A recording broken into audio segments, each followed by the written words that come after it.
She is known worldwide for her cartoon folk art that has a very vintage feel and those signature larger-than-life eyes. And she's in town to share her talents with us. Let's welcome artist Miss Mindy to the show. Thank you so much for being here. Oh my goodness, thank you for having me. I'm such a fan, first of all. And you do everything from paintings to ink work to sculptures, and people go nuts trying to get their hands on your creations. Yeah, they go pretty crazy. How did this all start? I mean, how did you know that you had this talent? God, it was my grandmother. My grandmother worked for Disney as an ink and paint girl back on Pinocchio and Snow White and the Seven Dwarfs. So you were inspired by her, and then you just started doodling? I started doodling, I did character designs, I wanted to be an actress, all this kind of stuff. But everything went back to Grandma, what Grandma was doing. And you have 3 different lines. So you work on Disney-inspired figurines, and you give your own take on some of them. And then you have a couple of others. Tell us about those. Indeed, I totally have ADD. I love doing so much stuff.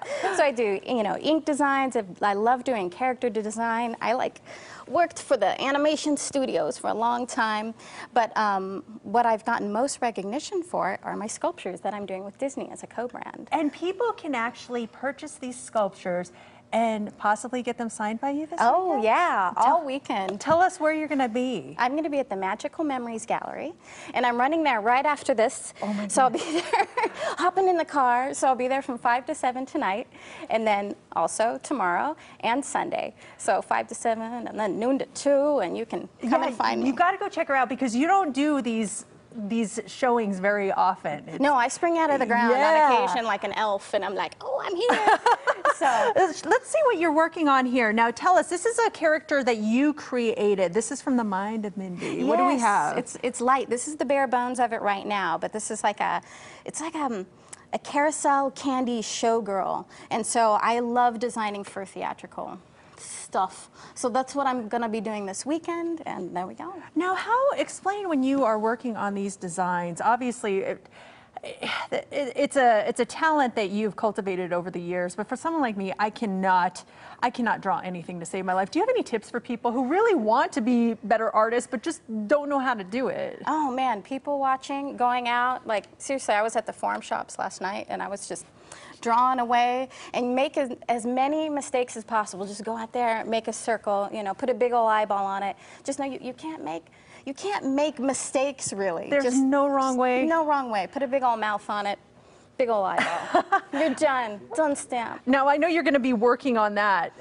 throughout the show. We're going to come back and see the finished product, but I want to look at some of these Disney works of art that you have here. I mean, your Maleficent is just perfection, really. Tell us how you combine your vision with the Disney vision. Oh my goodness, I watched the films about 1,000,000 times, and then I merged the world of Miss Mindy with Disney together, and I try to keep the integrity of their character, yet bring it into my world. So that's why a lot of the hardcore Disney fans are keeping with me, because they know how much the character integrity means to me. So I want to change it, but not too much. You give it a little Mindiness. Yeah. That's a word. I just made it up. To see Miss Mindy again, it's Magical Memories featuring Disney fine art. There will be live painting demonstrations, figurine signings. It's happening now through Sunday. And if you need more information, visit magicalmemoriesforumshops.com. I want to live in Miss Mindy world. Well,